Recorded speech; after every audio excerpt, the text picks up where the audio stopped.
पढ़ाते पढ़ाते फ्लो भी टूट जाता है। श्रमण भगवान महावीर स्वामी के चरणों में शत शत नमन।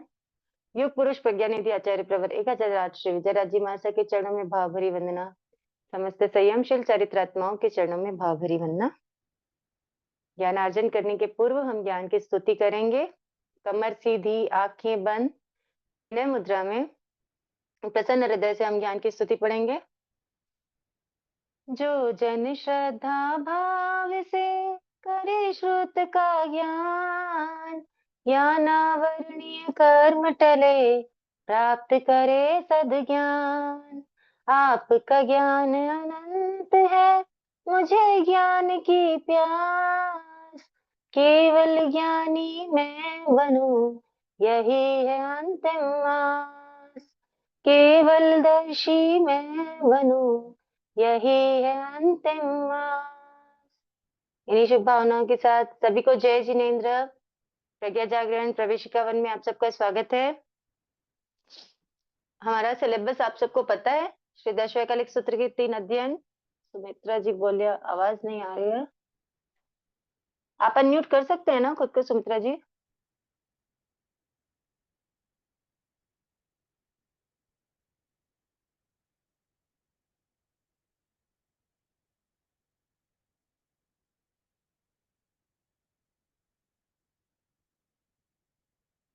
आप अनम्यूट कर सकते हैं खुद को। आप अनम्यूट कर लीजिए, आपको आवाज नहीं आती है तो।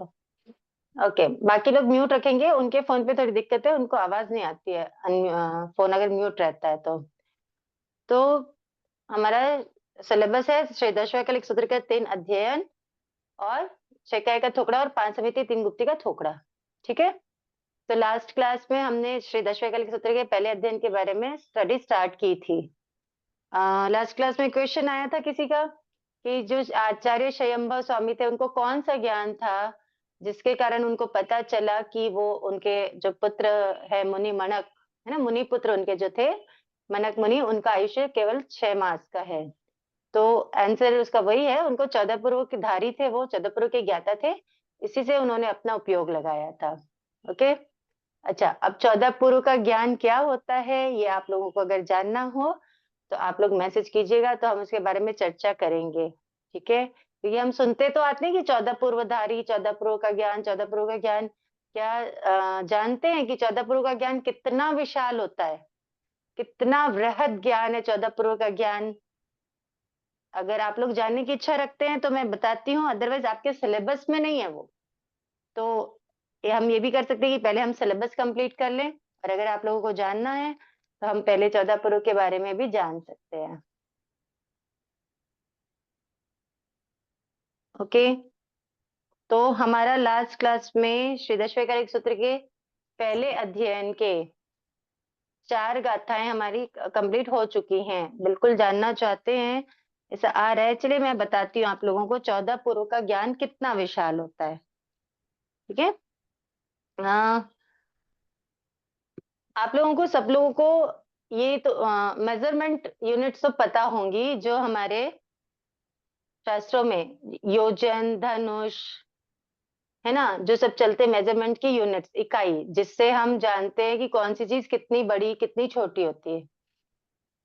तो 500 धनुष का एक हाथी। ठीक है, 500 धनुष।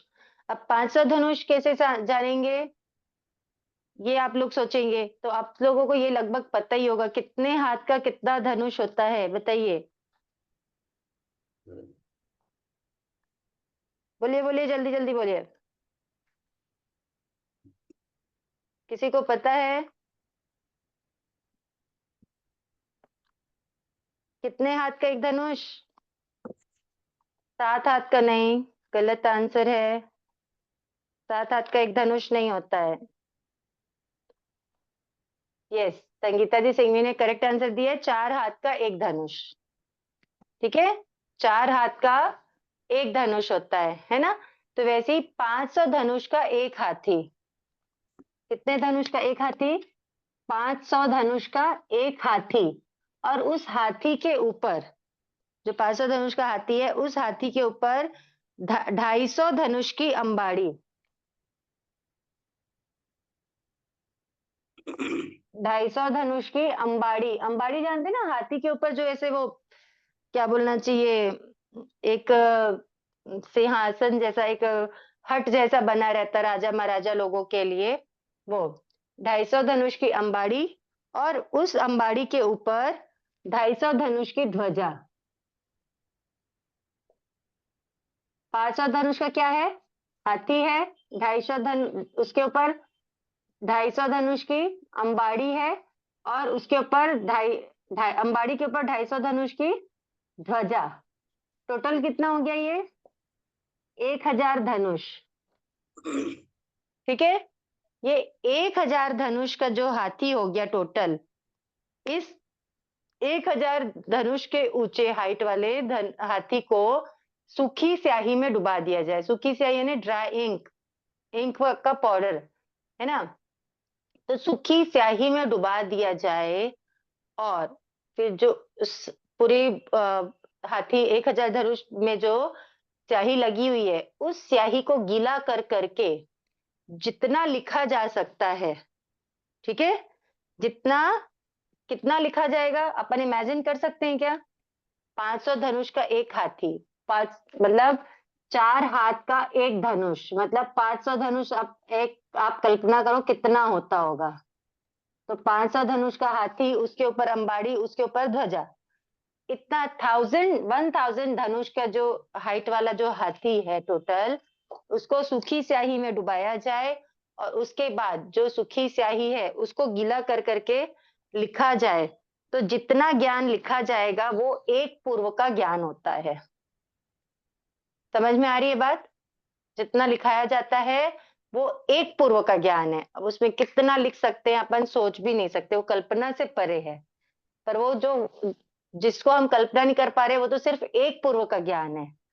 और ऐसा नहीं है कि जो, हाँ बोलिए प्रिया जी। जो एक पूर्व का ज्ञान है, बोलिए प्रिया जी क्या बोलना चाह रहे हैं?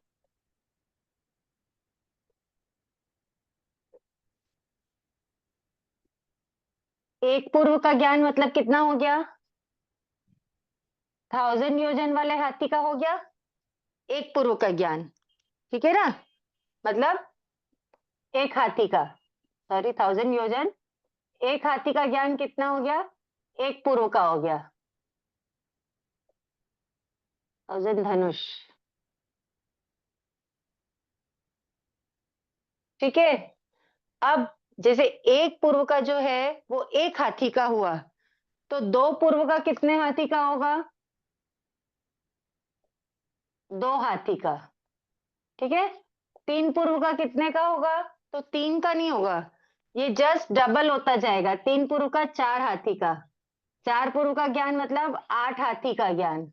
ऐसे डबल करते करते करते करते जब हम काउंट करेंगे ना, तो 14 पूर्व का ज्ञान मतलब कितने हाथी का हो जाएगा? वो 8192 हाथी का हो जाएगा। 14वां पूर्व, ये 14th है ना। और जब टोटल 14 पूर्व का अपन सोचेंगे, तो 1 to 14 का जब अपन काउंट करेंगे, तो वो 16,383 हाथी, 1000 योजन के 16,383 हाथी सूखी स्याही में डुबा दिए जाएं। और फिर उसको गीला करके लिखने पर जितना ज्ञान लिखा जा सकता है वो 14 पूर्व का ज्ञान होता है। ठीक है, ये होता है 14 पूर्व का ज्ञान। हमको जब कोई बुक पढ़नी रहती है, कुछ याद करना रहता है, कोई शास्त्र किसी शास्त्र का कोई अध्ययन याद करना रहता है, तो हमको लगता है कि कैसे करेंगे, है ना। और गौतम स्वामी को ये 14 पूर्व का ज्ञान था। गौतम स्वामी को ये 14 पूर्व का ज्ञान था। और जब उन्होंने भगवान से पूछा कि भगवान मुझे जो ज्ञान है वो ज्ञान कितना है, तो भगवान ने क्या फरमाया, समुंदर में से एक बूंद निकालें उतना ज्ञान तुम्हें है। जो 14 पूर्वधारी थे उनको जो ज्ञान था वो कितना था? समुंदर में से, भगवान की वाणी है ये, कि समुंदर की एक बूंद जितना ज्ञान है ये 14 पूर्व का ज्ञान। तो हमारा जो ज्ञान है वो एक बूंद का कौन सा हिस्सा, कोई हिस्से में भी नहीं आ पाएगा, शायद ऐसा है ना। 16,383 ऐसे आया, जैसे 1 2 4 8 16 32 64 128, ऐसे जब आप डबल करते जाओगे ना, फिर डबल करने के बाद पूरे जब आप ऐड करोगे तो वो आएगा 16,383। अब उतना अगर हम करेंगे ना तो अभी टाइम लगेगा, आप लोग सब करना अपना, और अगर किसी को कुछ डाउट रहेगा तो फिर मुझे मैसेज करना, तो मैं आप लोगों को बता दूंगी, ठीक है। तो ये 14 पुरु का ज्ञान है। जानने वाली बात और मोरल ऑफ द स्टोरी क्या है कि जो 14 पुरु का ज्ञान है वो भी समुंदर की एक बूंद जितना है।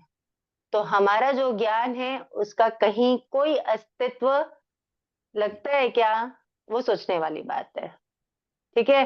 तो थोड़ा सा कुछ याद हो जाए, एक दो आगम याद हो जाए, तो सोचना ही नहीं कि हमको कुछ आ गया।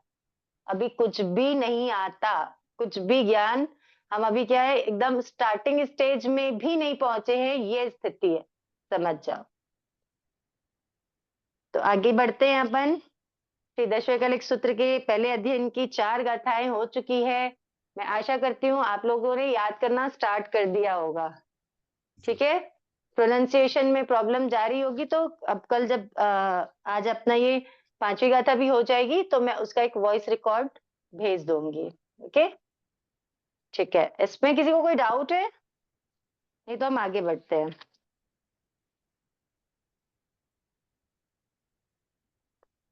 पांचवी गाथा।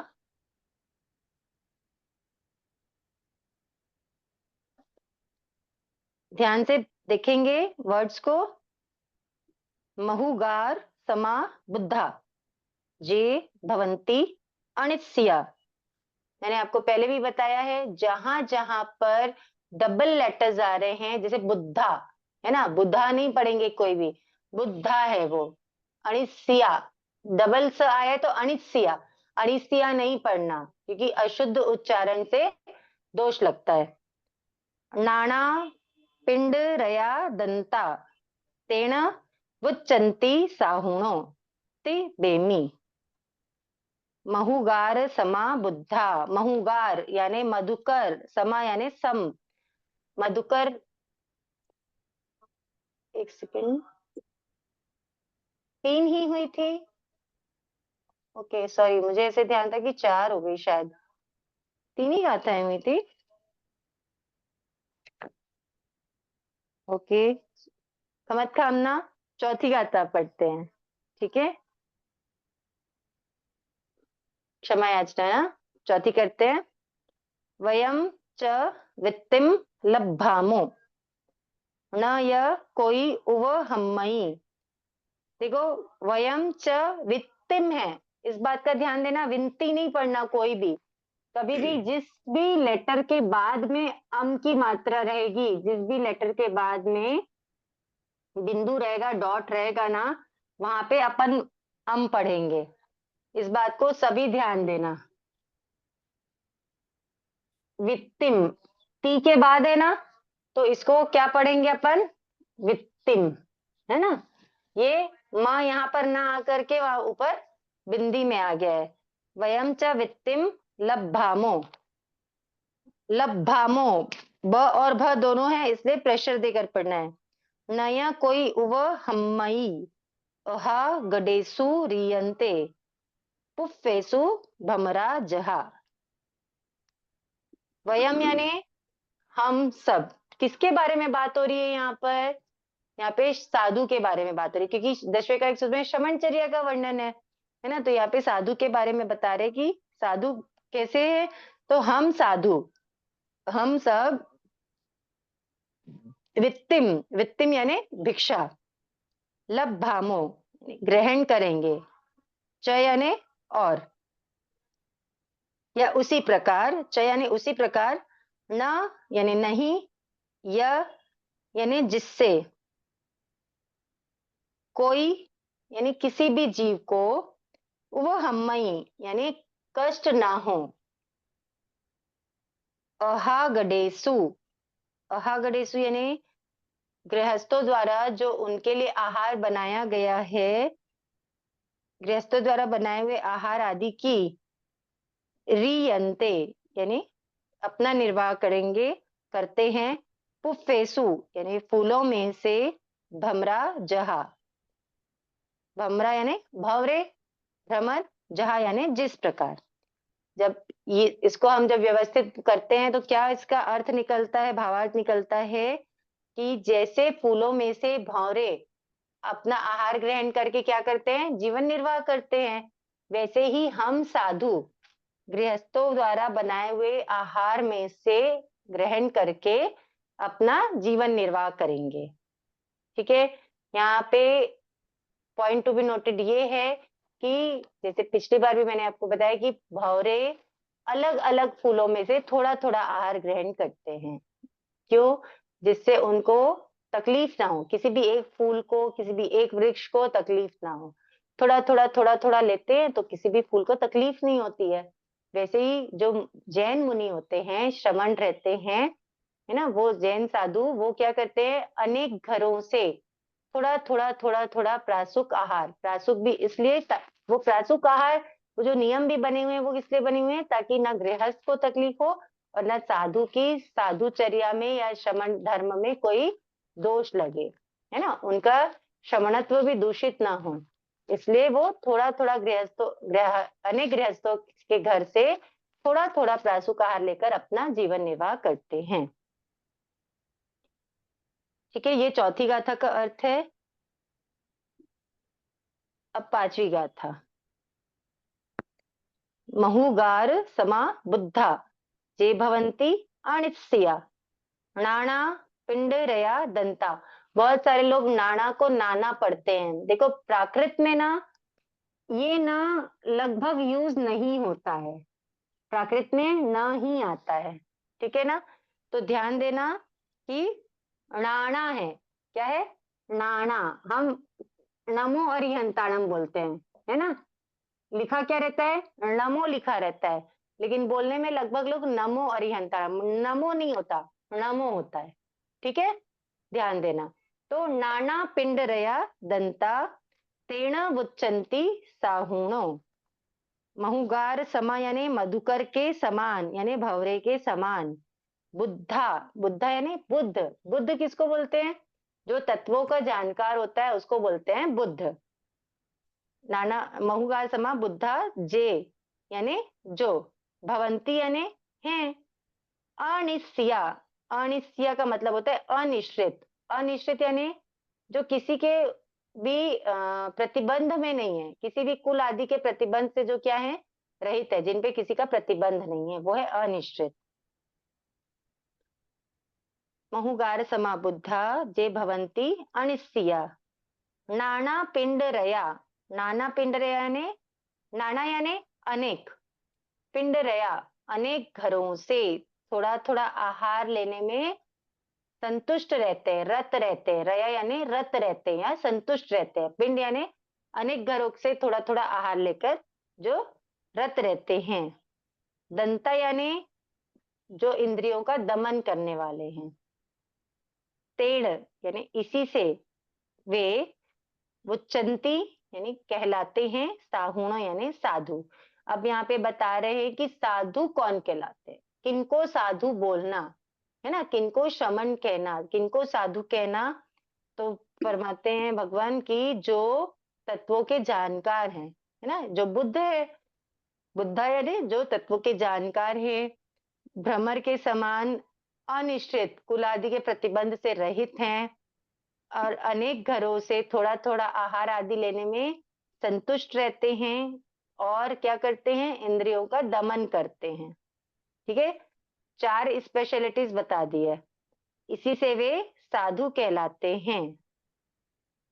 बेमी, श्री सुधर्मा स्वामी अपने शिष्य जम्बू स्वामी से कहते हैं कि हे आयुष्मान जम्बू, जैसा मैंने शमन भगवान महावीर स्वामी से सुना है वैसा ही मैं तुम्हें कहता हूँ। वो जो ती बेमी दो वर्ड है ना, ती बेमी, जैसा सुना है, बेमी यानी वैसा कहता हूँ, तो उसका ये मीनिंग होता है कि हे आयुष्मान जम्बू, जैसा मैंने अपने आराध्य शमन भगवान महावीर स्वामी से सुना है वैसा ही मैं तुम्हें कह रहा हूँ।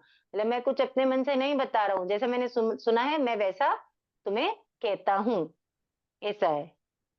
तो क्या बता रहे हैं, जो तत्वों को जानने वाले हैं, जो कुल आदि के प्रतिबंध से रहित हैं, अनेक घरों से थोड़ा थोड़ा आहार लेकर अपनी संयम यात्रा का निर्वाह करते हैं और इंद्रियों का दमन करने वाले हैं, वो कौन कहलाते हैं? वे साधु कहलाते हैं। ठीक है, या इस गाथा में साधु की 4 विशेषता बताई गई है, आप उससे ध्यान रख सकते हो एक एक वर्ड से। क्या है? महुगार समा, ठीक है, फिर बुद्धा, फिर अनिस्सिया, फिर नाना पिंडरया दंता। 5 हो गई क्या? 5 हो गई। महुगार समा, बुद्धा, अनिस्सिया, नाना पिंडरया और दंता, 5 विशेषताएं हैं। ओके, यहाँ पे ये 5 गाथाएं पूरी होती हैं। किसी को कुछ पूछना है इन 5 गाथाओं में तो पहले पूछ लीजिए, नहीं तो फिर हम आगे बढ़ते हैं। 10वें गलिक सूत्र का पहला अध्ययन, जिसका नाम क्या है? दुमपुफिया, यानी दुम्र द्रुम पुष्पिका। ठीक है, इस अध्ययन में क्या बताया है? सबसे पहले ये बताया है कि जिस भी पुरुष का मन अहिंसा, संयम और तप रूपी धर्म में लगा रहता है, वो देवताओं का भी क्या बन जाता है? पूजनीय बन जाता है। ठीक है ना? देखो, वैसे तो जो शुद्ध धर्म की आराधना करता है वो किसी का पूजनीय या किसी भी लौकिक पदार्थों की इच्छा नहीं करता है ना? उसका हमेशा एक ही लक्ष्य रहता है कि उसको किधर जाना है, उसको मोक्ष की ओर जाना है। इसलिए वो क्या करता है? शुद्ध भाव से शुद्ध मन वचन काया से धर्म की आराधना करता है। ठीक है, लेकिन यहाँ पे धर्म की महिमा बताने के लिए ये बात बताई गई है कि धर्म, जिसका भी मन अहिंसा, संयम, तप रूपी धर्म में लगा रहता है, वो देवताओं का भी पूजनीय बन जाता है। पर इसका ये मतलब नहीं कि हम देवताओं के पूजनीय बनने के लिए धर्म करें। ठीक है ना? अब उसके बाद क्या बताया है? भिक्षावृत्ति के बारे में बताया गया है। देखो, क्या है कि बिना आहार के शरीर टिक नहीं सकता। टिक सकता है क्या? नहीं टिक सकता है। और साधु क्या होते हैं? वो आरंभ के त्यागी होते हैं, है ना? द्रुम पुष्पिका, द्रुम का मतलब होता है वृक्ष और पुष्पिका का मतलब होता है फूलों में से। मतलब एक क्वेश्चन आया, द्रुम पुष्पिका का क्या अर्थ है? द्रुम पुष्पिका मतलब वृक्ष के फूलों में से जैसे भंवरे आहार ग्रहण करके अपना जीवन निर्वाह कर रहे हैं ना, तो वही द्रुम, यानी वृक्ष और फूलों में से जो आहार ग्रहण करने की जो चर्या है, उसको विशेष बताते हुए इस अध्ययन का नाम द्रुम पुष्पिका रखा है। ठीक है, तो बिना आहार के शरीर चलाना तो संभव नहीं है, लेकिन अब साधु जो 6 काया के रक्षक हैं, 6 काया के आरंभ सारंभ के त्यागी हैं, वो आहार तो बना नहीं सकते, तो वो कैसे अपना जीवन निर्वाह करें?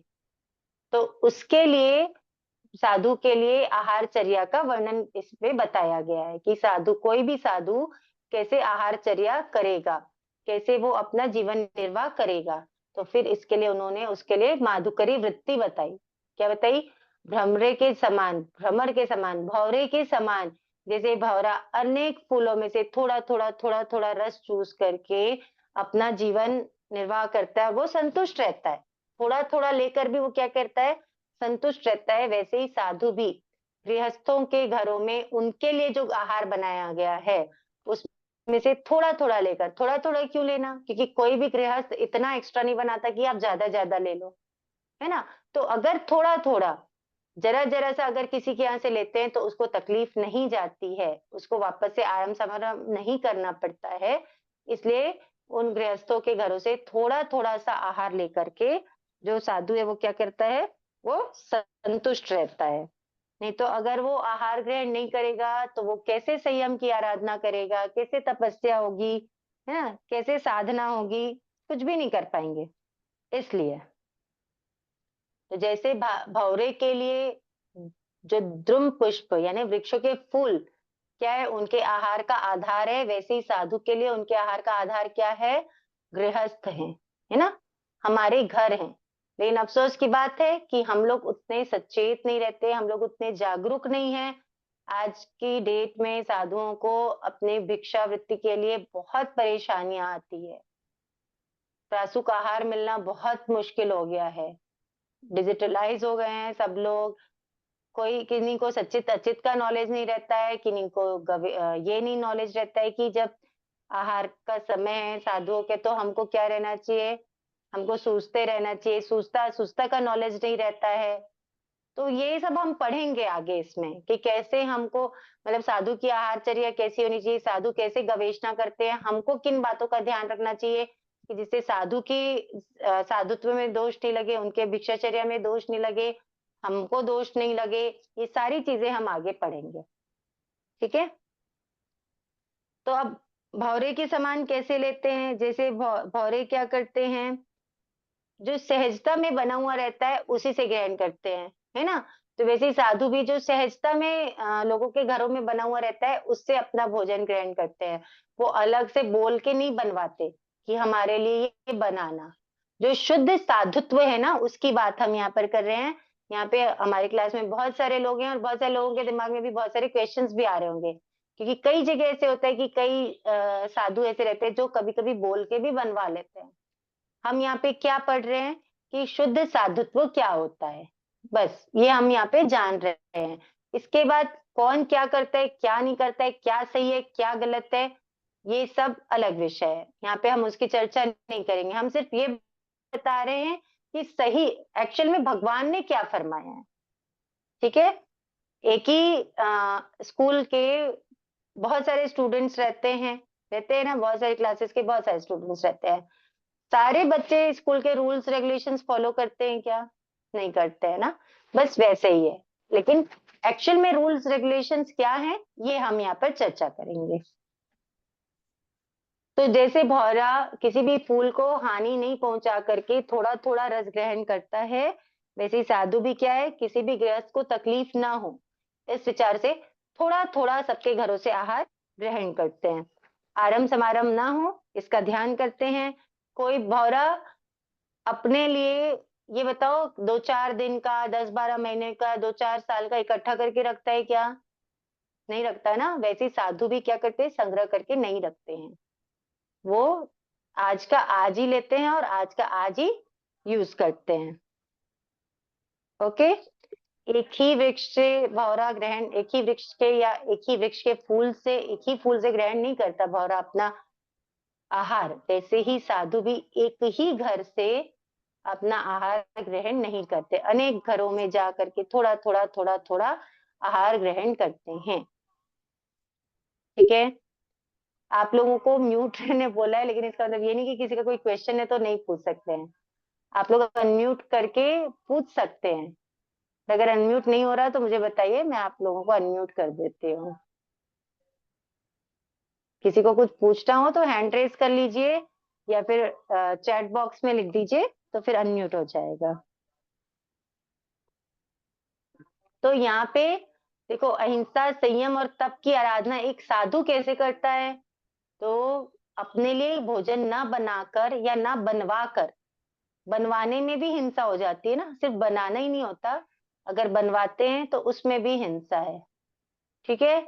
तो अपने लिए भोजन ना बना करके वो क्या करते हैं, अहिंसा का पालन करते हैं। ओके, मैं आपको अनम्यूट करती हूँ। हैंड रेस कर लेंगे ना तो इजी हो जाएगा, मुझे नीचे तक के जाके ढूंढना पड़ेगा। देखिए, आपको मैंने अनम्यूट करने के लिए बोला, आप अनम्यूट कर लीजिए।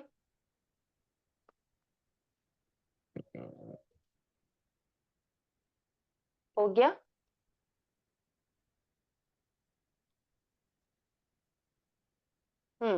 तो अपने लिए भोजन न बना करके वो अहिंसा का पालन कर रहे हैं, या ना बनवा करके अहिंसा का पालन कर रहे हैं। ठीक है। कभी आहार मिलता है, कभी नहीं मिलता है, कभी प्रतिकूल मिलता है, कभी समय पे मिलता है, कभी नहीं मिलता है।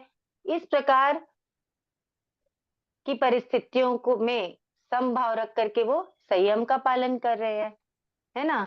और कभी जो नहीं मिलता, जैसा भी होता है, थोड़े से आहार में अपना निर्वहन कर करके, वो इच्छा का निरोध करके तप का पालन कर रहे हैं।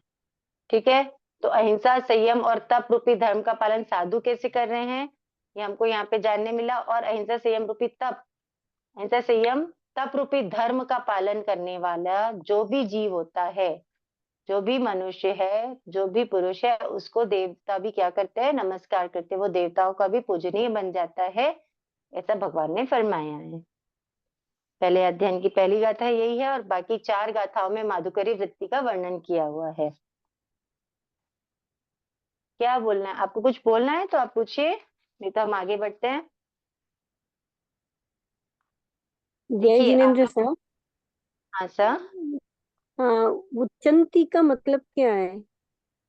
उच्चंती यानी कहलाते हैं, यानी अच्छा। मतलब बोला गया है, उनको साधु बोला गया है, वो कहलाते हैं sadhu. Okay okay okay okay, okay. चलिए अब देखिए आपके पास जो पीडीएफ है ना, उसमें प्रथम अध्ययन का सार नीचे दिया हुआ है, हम एक बार सार पढ़ लेते हैं। देखिए यहाँ पे अध्ययन करना तो हमको इसलिए है कि हमारा जीवन जो है वो 1-2% और क्या बने, बेटर बने। हमारा जीवन यानी हमारा जो श्रावकपना है, हम एक बेहतर श्रावक या श्राविका बने, इसलिए हम यहाँ पर अध्ययन कर रहे हैं। लेकिन फिर भी जो भी यहाँ पे आगे एग्जाम देना चाहते हैं, उनके लिए मैं ये बता रही हूँ कि ये जो पीडीएफ में जो दिया हुआ है वो भी हम पढ़ रहे हैं, है ना। तो आप सारा सारा अध्ययन, इस पीडीएफ का तो अध्ययन हम करेंगे यहाँ पे, इसके अलावा जितनी भी चीजें बीच बीच में हमको लगेगी, जैसे हमको आज लगा 14 पूर्व का जो नॉलेज कितना होता है, ये हमको कम से कम पता तो होना चाहिए कि हम कहाँ पे एग्जिस्ट कर रहे हैं, है ना, नॉलेज के फील्ड में। इसलिए मैंने बीच में वो भी बताने का भाव रखा, और ऐसी कुछ कुछ नई नई चीजें जो भी समझ में आएंगी बीच में, हम उसकी भी चर्चा करते रहेंगे। लेकिन आप लोग कंफ्यूज नहीं होंगे, आपके एग्जाम में वो ही पूछा जाएगा जो ये 32 पेजेस में है, इसके अलावा एग्जाम में कुछ भी नहीं पूछा जाएगा। तो इस बात के लिए आप लोग निश्चिंत रहेंगे, ठीक है। धर्म क्या बताया है, धर्म, धर्म किसे कहते हैं, बोलो जल्दी जल्दी, कोई बता सकता है धर्म किसे कहते हैं। देखो, जो नरक आदि दुर्गति में जाने से हमको धारण करके रखता है, वहां पे जाने से हमको रोकता है, वो होता है धर्म। धर्म की एक परिभाषा ये है, ठीक है। मतलब जो अशुभ स्थान को छोड़ करके हमको क्या करता है, शुभ स्थान में लेके जाता है, वो होता है धर्म। और कोई परिभाषा बोलिए धर्म की।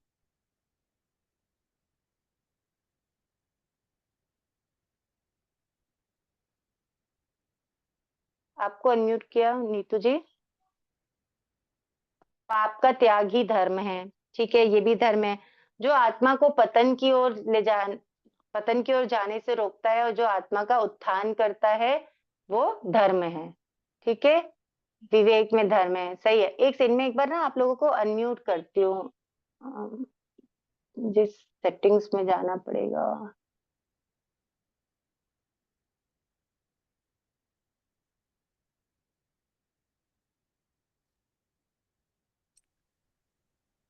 देखिए जय शायद अब आप लोग अनम्यूट हो जिसमें जाएंगे, मुख्य लेकिन आप जय लोगों को जिनेन्द्र विवेक रखना है, आप लोगों को विवेक रखना है, एक एक करके बोलना है ना, ताकि हमारा इंटरेक्शन हो सके, ठीक है। से दूर अभी तो मुझे और भी चीजों की जरूरत है। अरे वो तो कुछ नहीं, मैं समझ गई, 1 मिनट में क्या रही हूँ। देखिए आप लोग अगर पीछे विवेक, बात करनी है तो अपना फोन म्यूट रखेंगे, नहीं तो मुझे फिर विवेक सबको रखना म्यूट करना चाहिए। पड़ेगा।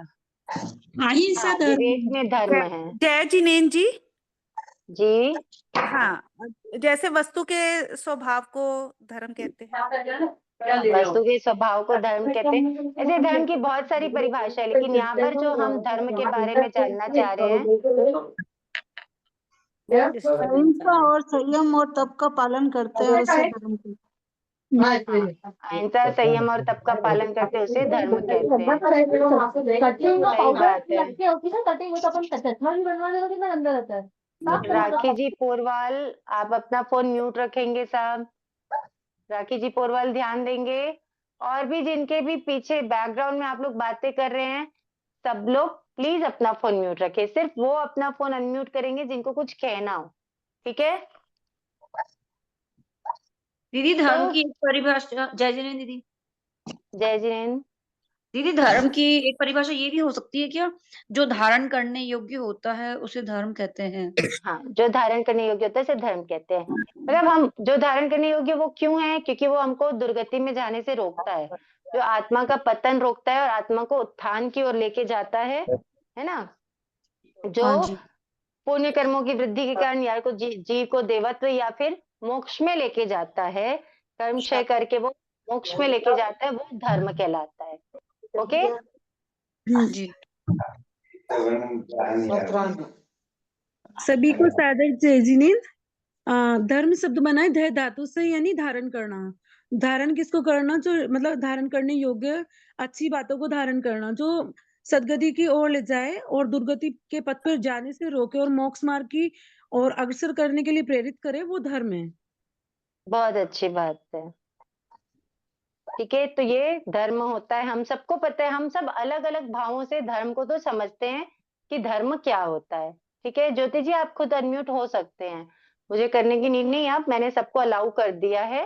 बस आप लोगों सबको अपना अपना डिसिप्लिन खुद मेंटेन करना है। ठीक है, चलिए हम आगे पढ़ते हैं। धर्म से आचार और विचार की मलिनता दूर की जाती है, वह 10 प्रकार से कहा गया है। ठाणांग सूत्र में जैसे हमारे जो 32 आगम हैं उसमें से एक आगम है ठाणांग सूत्र। ठीक है, तो ठाणांग सूत्र में धर्म के 10 प्रकार बताए गए हैं। वर्षा जी, मैं आपको म्यूट कर रही हूँ, आपके बैकग्राउंड से वॉइस आ रही है। ज्योति जी, आपको अनम्यूट किया, आप अनम्यूट हो जाइए। 10 कौन से प्रकार बताए हैं? खंती मुत्ती अजवे मदवे लाघवे सच्चे संजमे तवे चियाए बम्बचेर वासे, ये 10 प्रकार के धर्म बताए हैं। ये 10 जो धर्म हैं और इससे बने शुद्ध विचार और निर्दोष आचार ही दुख मुक्ति के उपाय हैं। क्षमा, निर्लोभता, सरलता, कोमल भाव, लाघव, सत्य, संयम, तप, त्याग और ब्रह्मचर्य रूप धर्म, ये 10 धर्म बताए हैं। मतलब क्षमा अपने आप में एक धर्म है, ठीक है, निर्लोभी होना अपने आप में एक धर्म है। इस प्रकार से ये 10 धर्म हैं। शुद्ध विचार और निर्दोष आचार ही दुख मुक्ति के उपाय हैं। इसी को यहाँ अहिंसा, संयम और तप रूप धर्म कहा है। क्या मतलब है अहिंसा, संयम और तप रूप धर्म? मतलब शुद्ध विचार और निर्दोष आचार। जब हमारे विचार शुद्ध होंगे, जब हमारा आचरण दोष रहित रहेगा, वही क्या कहलाता है? धर्म कहलाता है। ओके, सीधी सी बात है। असंयम से निवृत्ति और संयम में प्रवृत्ति, यही क्या है? धर्म है। शुद्ध विचार और निर्दोष आचार का सीधा सीधा अर्थ है असंयम से हटना है, और संयम, संयम में प्रवृत्ति मतलब ये नहीं कि साधु ही बन जाना है। ठीक है, संयम में प्रवृत्ति यानी इतना में जीवन, किसी भी जीव को अपनी वजह से दुख ना पहुंचे, वो हो गया धर्म। अब मंगलम मुक्किठम, मैंने आप लोगों को पिछली क्लास में बताया मंगलम मुक्किठम। मंगल मुक्किठम का क्या संधि विच्छेद होता है? मंगलम उत्किठम यानी उत्कृष्ट मंगल। तो उत्कृष्ट मंगल कैसे धर्म? मंगल का क्या मतलब होता है? जो पापों को गलाता है उसको मंगल कहते हैं। ठीक है, या जिससे हित होता है या कल्याण सिद्ध होता है उसे मंगल कहते हैं। जो सुख को लाता है उसे मंगल कहते हैं। प्रत्येक शास्त्र में आदि में मंगल विधान की अति प्राचीन परंपरा है। देखो, हर कोई व्यक्ति, चाहे वो आस्तिक हो या नास्तिक हो, वो अपने जो भी काम है उनको बिना किसी बाधा के पूरा करने के लिए या सफल करने के लिए या अच्छे से करने के लिए उसके प्रारंभ में क्या करता है? मंगल करता है। ठीक है ना, हम लोग भी मंगलाचरण से ही कोई भी अच्छे कार्य की शुरुआत करते, किसी भी कार्य की शुरुआत अच्छी करना है तो क्या करते हैं? मंगलाचरण करते हैं। मंगलाचरण मतलब मंगल आचरण। ठीक है, तो प्रत्येक शास्त्र में आदि में मंगल विधान की अति प्राचीन परंपरा है। मंगल का विविध अर्थों में प्रयोग किया गया है, सामान्य रूप से द्रव्य मंगल और भाव मंगल। इस प्रकार मंगल को 2 भागों में बांटा जा सकता है। दधि, अक्षत, नारिकेल आदि द्रव्य मंगल हैं। स्वस्तिक आदि 8 द्रव्य मंगल भी शास्त्र में प्रसिद्ध हैं। द्रव्य मंगल मतलब ये जो हम सांसारिक कार्यों के लिए जो यूज करते हैं ना, नारियल है, दही है, चावल है, स्वस्तिक है, मौली है, ये सब क्या कहलाते हैं? द्रव्य मंगल कहलाते हैं। अन्य मंगल अमंगल भी हो सकते हैं, इसीलिए वे एकांत मंगल नहीं कहे जा सकते। अब जैसे दही है, ठीक है ना, तो दही को हम क्या मानते हैं? मंगल मानते हैं। लेकिन अगर मंगल किसी मानते की हैं। तबीयत, दही को द्रव्य मंगल अगर मानेंगे ना? सॉरी, दही को द्रव्य मंगल मानेंगे ना? हाँ, दही को द्रव्य मंगल मानेंगे, पर सांसारिक कार्यों में हम दही को मंगल मानते हैं कि नहीं मानते हैं?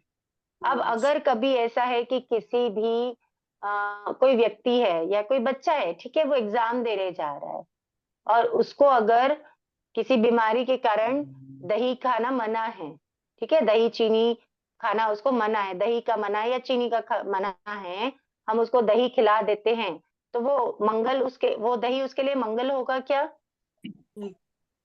नहीं। नहीं, तबीयत खराब हो नहीं जाएगी होगा। उसकी। तो वहां पर वो मंगल क्या हो गया? अमंगल अमंगल हो हो गया। गया। हो गया ना? ये एक एग्जाम्पल, मतलब ये जो द्रव्य मंगल है ना, संसार के जो मंगल हैं, वो सब क्या हो सकते हैं? अमंगल भी हो सकते हैं, ठीक है, अन्य मंगल अमंगल भी हो सकते हैं, इसलिए वे एकांत मंगल नहीं कहे जा सकते। लेकिन धर्म वो क्या है? वो शाश्वत मंगल है। धर्म किसी भी दशा में, किसी भी स्थिति में, किसी भी व्यक्ति के लिए कभी अमंगल हो सकता है क्या? धर्म नहीं। धर्म कभी नहीं। भी अमंगल नहीं हो सकता, इसलिए वो उत्कृष्ट मंगल है। संसार के सभी मंगलों में भाव मंगल रूपी धर्म क्या है? उत्कृष्ट मंगल उत्कृष्ट है। मंगल। मैडम क्योंकि ये धर्म जो है वो क्या करता है? जन्म मरण के बंधनों को काट कर परम स्वरूप आत्मा के स्वस्वरूप की प्राप्ति कराने वाला है। हम मंगल क्यों करते हैं? ताकि हम जो भी काम कर रहे हैं हम उसमें सक्सेस हो जाए, ठीक है। और हमारी आत्मा का स्वरूप क्या है? हमारी आत्मा का स्वरूप क्या है? हमारी आत्मा सहजानंदी, आत्मानंदी है ना, अनंत ज्ञान, आनंदी। अनंत दर्शन, अनंत चारित्र हमारी आत्मा का स्वरूप है, शुद्ध स्वरूप है। तो उसको पाना है, तभी तो हम सफल होंगे। और वो कैसे सफल होंगे हम? वो धर्म से होंगे। उसको पाने के लिए हमको धर्म की शरण लेनी पड़ेगी, और वो धर्म हमको सक्सेस करेगा। इसलिए धर्म क्या है? शाश्वत मंगल है, ठीक है। धर्म कभी भी अमंगल नहीं होता। मैम एक एक सवाल है, हाँ, पूछिए। ये क्या है, इसका अर्थ क्या है? दधी, अक्षत, नालिकेर। दधी यानी दही, अक्षत यानी चावल, ओके। नारिकेल यानी नारियल। ये जो हम सांसारिक कार्यों में जो मंगलों का यूज करते हैं ना हम, यानी संसार के जो लोग हैं, सभी लोग संसारिक कार्यों में क्या क्या, स्वस्तिक, दही, अक्षत, नारियल, ये सब चीजें यूज करते हैं ना, कलश, ठीक है, शंख ध्वनि, ये सारे क्या हो जाते हैं? द्रव्य मंगल है। और वास्केप भी डाल सकते हैं तो अपन। द्रव्य मंगल में वास्केप भी डाल सकते हैं अपन। वास्तविक का मुझे नॉलेज नहीं है ज्यादा, खमत कामना, ठीक है। तो ये जो है देखो, सबसे ज्यादा श्रेष्ठ, सर्वश्रेष्ठ मंगल कौन सा है? धर्म, है ना, उत्कृष्ट मंगल है धर्म। वाक्षेप भी आपका द्रव्य मंगल में ही आएगा, क्योंकि भाव मंगल में क्या आता है? धर्म आता है, ठीक है ना। तो धर्म क्या है? उत्कृष्ट मंगल है, वो अनुत्तर मंगल है, सर्वश्रेष्ठ मंगल है धर्म। उससे बढ़कर कोई भी मंगल नहीं होता, ठीक। अब आता है अहिंसा। अहिंसा सबको पता है, अहिंसा क्या होता है? जहाँ जी हिंसा वो नहीं है वहाँ पर अहिंसा है ना। जहाँ पे प्राणातिपात यानी प्राणों जीव का हिस्सा नहीं। प्राणों का हनन नहीं करना है ना। प्राणातिपात वीरमण है, वो अहिंसा है, ठीक है। प्राणातिपात से वीरति अहिंसा है, ओके। जीव दया, प्राणियों की रक्षा करना, प्राणियों को अपने जैसा समझना, आत्मवत समझना, सबसे ज्यादा सभी जीवों से मैत्री भाव रखना, ये सब क्या है? अहिंसा है। धर्म का पहला अंग अहिंसा है। हिंसा का प्रतिपक्ष अहिंसा है। प्राणातिपात यानी प्राणों के अतिपात को जहां हिंसा कहा है, वहां प्राणातिपात, वीरमण आदि प्राणों के अतिपात से वीर अति को अहिंसा कहा है। प्राणियों के प्राणों का वियोजन करना हिंसा है। प्राणियों की हिंसा नहीं करना यानी जीवों की रक्षा करना क्या हो गया? अहिंसा। ठीक है, आगे पढ़ेंगे। आचारांग सूत्र के सम्यक अध्ययन और सूत्र कृतांग सूत्र में धर्म का स्वरूप प्रस्तुत करते हुए इसी बात को कहा है। आचारांग सूत्र, सूत्र कृतांग सूत्र, ध्यानांग सूत्र और जो शास्त्र हम पढ़ रहे हैं वो क्या है? दशवैकालिक सूत्र है ना। ये सारे क्या हैं? ये हमारे जो 32 आगम हैं उनमें से कुछ के नाम है। ठीक है, तो 32 आगमों में भी क्या बताया है? शुद्ध धर्म का स्वरूप बताया है ना। आज जाके सारी चीजों का निचोड़ क्या निकलता है कि कैसे हम अपनी आत्मा को पवित्र करें, कैसे हम सद्गति की ओर आगे बढ़े। यही है पूरे धर्म का सार, सारे आगमों का भी सार यही है कि कैसे हम बचे, जीव हिंसा से बचे, कैसे हम अपनी आत्मा को बेहतर बनाएं। तो यहाँ पे क्या बताया? आचारांग सूत्र के सम्यक अध्ययन और सूत्रकृतांग सूत्र में धर्म का स्वरूप प्रस्तुत करते हुए इसी बात को कहा है कि किसी प्राण, भूत, जीव और सत्व का हनन नहीं करना। प्राण, भूत, जीव और सत्व। प्राण का मतलब क्या होता है? देखो, जितने भी जीव है ना, तो 5 जाति के जीव हैं। एकेंद्रीय, बेंद्रीय, तेंद्रीय, चौरेंद्रीय, पंचेंद्रीय। ठीक है ना। और 5 जातियों में फिर 6 काय आ जाती है। पृथ्वी काय, अप काय, तेव काय, वनस्पति काय, त्रस काय। तेव काय, वायु काय, वनस्पति काय, त्रस काय। नहीं, यहाँ पे प्राण से मतलब 10 प्राण नहीं है, इसलिए मैं आपको क्लियर कर रही हूँ। यहाँ पे प्राण, भूत, जीव और सत्व।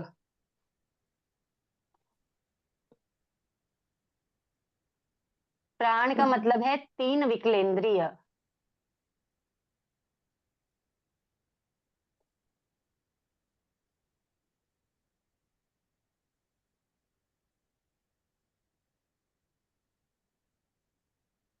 प्राण से यहाँ पर क्या आशय है? 3 विकलेंद्रिय। ठीक है। भूत, भूत मतलब पृथ्वी का है। नहीं, वनस्पति का है। भूत का मतलब क्या है? वनस्पति का है।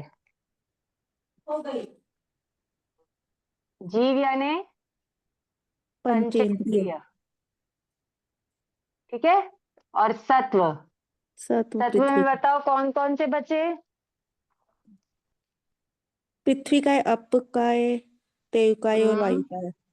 तेव बहुत का है और अच्छे। वायु का है। किसने आंसर दिया है? ज्योति। ज्योति जी ने। बहुत अच्छे।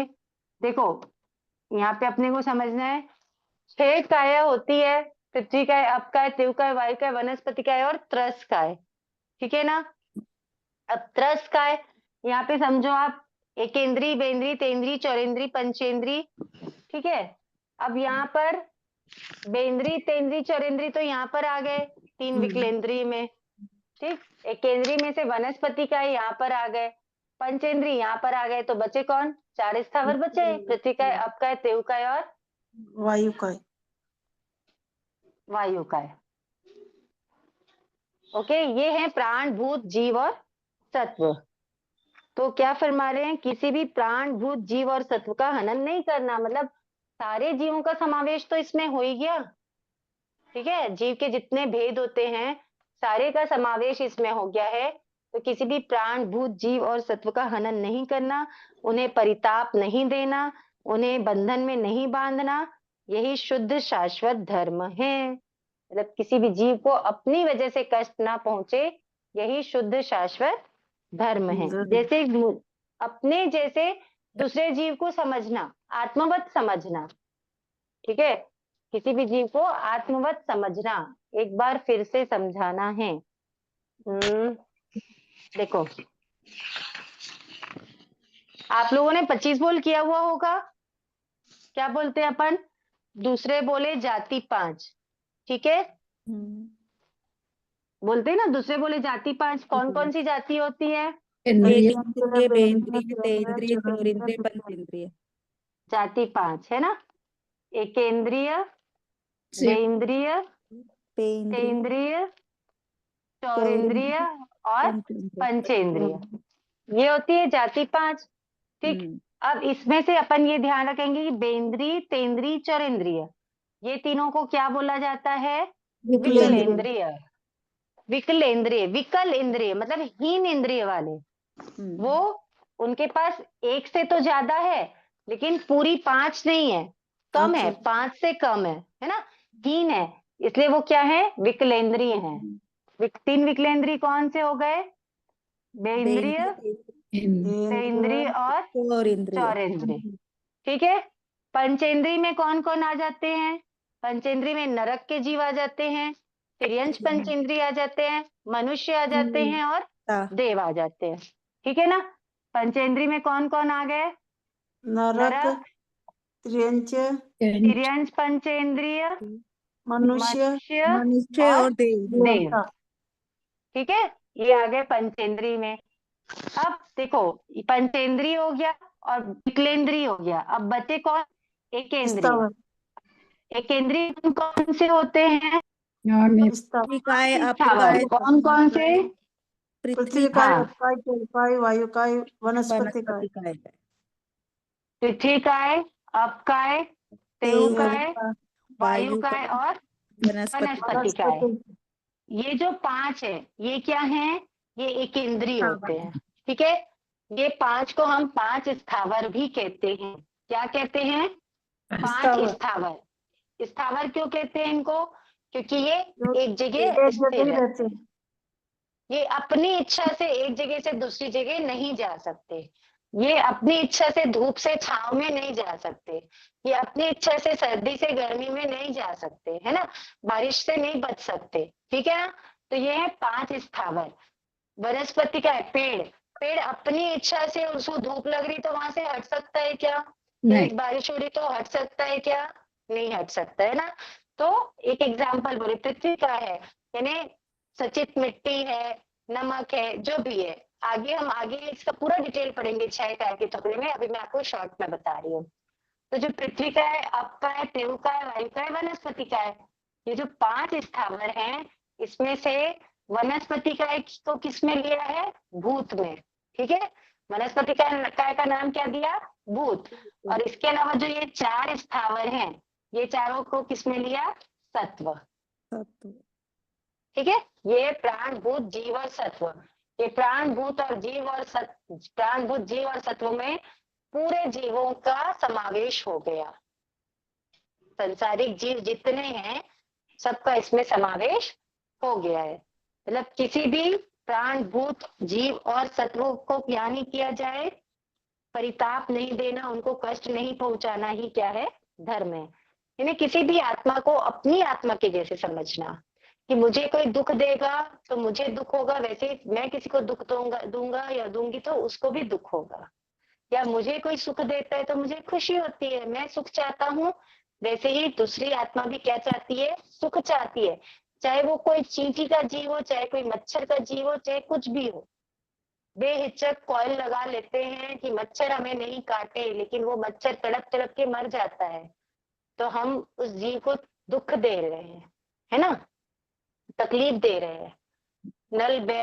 नल से पानी बह रहा है तो बह रहा है, असंख्यात अब काय के जीवों का हनन हो रहा है तो हो रहा है। हम वहां पे, जरूरी नहीं है कि जब कोई जीव चिल्लाता है, चीखता है, तभी हमको समझ में आए कि हम उसको दुख दे रहे हैं, हम उसको परिताप कर रहे हैं, हम उसको कष्ट पहुंचा रहे हैं। हम जैन है और हमारा ये परम परम सौभाग्य है कि हमको ये चीज इतने सूक्ष्म तरीके से जानने में मिली है कि इतने छोटे छोटे छोटे छोटे भी क्या होते हैं? जीव होते हैं। और हम कितनी जगह पे अपने आप को बेवजह के जीव हिंसा से बचा सकते हैं। जब हम 6 इकाई का थोकड़ा पढ़ेंगे ना, तो हम इन सब चीजों को बहुत डिटेल में पढ़ेंगे। अभी तो हम सिर्फ धर्म का स्वरूप पढ़ रहे हैं, अहिंसा क्या है वो पढ़ रहे हैं। तो हमको ये समझना है कि किसी भी जीव को हमारी वजह से कष्ट ना हो, तकलीफ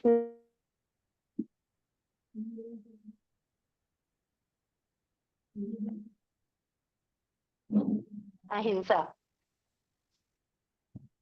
जैसे मृत्यु से लेकर रोम उखाड़ने तक के व्यवहार से मुझे दुख और भय होता है, वैसे ही सब प्राण, भूत, जीव और सत्व को दुख होता है। अतः उन्हें नहीं मारना चाहिए, उन पर अनुशासन नहीं करना चाहिए, उन्हें उद्विग्न नहीं करना चाहिए। यह धर्म ध्रुव, नित्य और शाश्वत है। इस प्रकार धर्म का प्राण अहिंसा है। इसलिए प्रभु ने कहा है, एवं खुल नानिनो सारम जमना हिंसई किंचनम। इस बात का ध्यान देंगे सभी। सूत्र कृतांग सूत्र में प्रभु ने क्या फरमाया है, एवं खु नानिनो सारम जमना हिंसई किंचनम, यानी ज्ञान पाने का सार यही है कि किसी भी जीव की हिंसा न की जाए। ज्ञान क्यों पाना है कि हम किसी भी जीव की हिंसा से बचे, तो हमारा ज्ञान पाने का कोई सार निकलेगा। ठीक है, ये है अहिंसा। अब आता है संयम। संयम मतलब सीधी सीधी बात है कि सावध्य योगों से सम्यक प्रकार से निवृत्ति क्या है, संयम। आवाज नहीं आ रही है मेरी? हाँ आ रही है। आ रही है ना? तो सावध्य योगों से निवृत्ति सम्यक प्रकार से निवृत्ति संयम है। ओके, क्लियर नहीं आ रही? थोड़ा नेटवर्क देखेंगे, हो सकता है नेटवर्क इश्यू होगा। ठीक है, आ रही है। आ रही है ना? ठीक है, तो आप लोग देखेंगे। राग द्वेष से रहित होकर के समभाव में स्थित होना संयम है। ओके, अहिंसा की व्यवस्थित आराधना के लिए संयम की आवश्यकता होती है। असंयमी अहिंसक नहीं हो सकता। देखो, हमने अहिंसा की बात तो कर ली, लेकिन अब हमको ये भी समझना पड़ेगा कि अहिंसक बनना है तो हमको क्या बनना पड़ेगा, संयमी रहना पड़ेगा। ठीक है, संयम का सीधा सीधा मतलब है कि सावध्य योगों से सम्यक निवृत्ति, यानी राग द्वेष से हट करके समभाव में रहना संयम है। ओके, तो अगर हमको अहिंसक बनना है तो हमको संयमी बनना पड़ेगा। असंयमी अहिंसक नहीं हो सकता।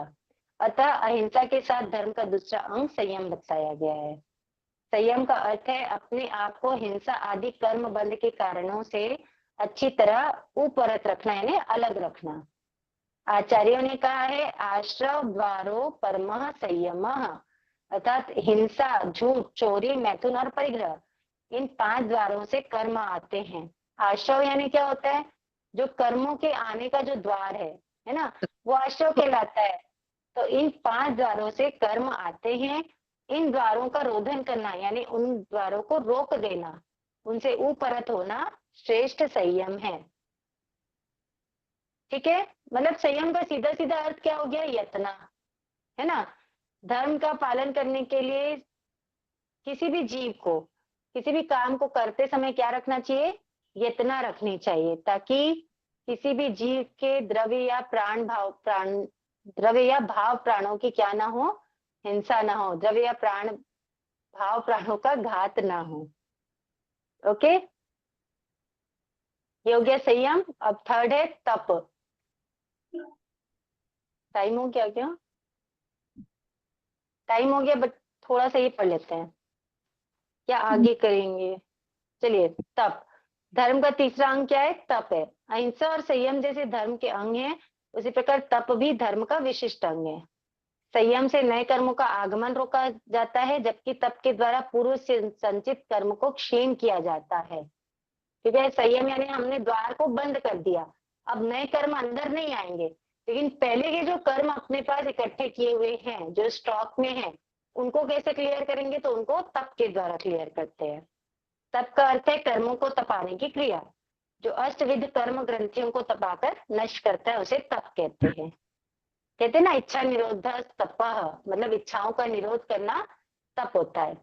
अज्ञान तप जहाँ शरीर मात्र को तपाता है, वहां वीतराग प्ररूपित सम्यक तप कर्मों को तपाकर आत्मा से उसी प्रकार अलग कर देता है, जिस प्रकार अग्नि का ताप घी के मैल को अलग कर देता है।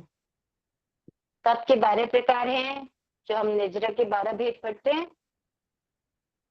अनशन, उनोदरी, भिक्षाचरी, रस परित्याग, कायक्लेश, प्रतिसंलीनता, प्रायश्चित, विनय, व्यावृत्त, स्वाध्याय, ध्यान, वित्सर्ग।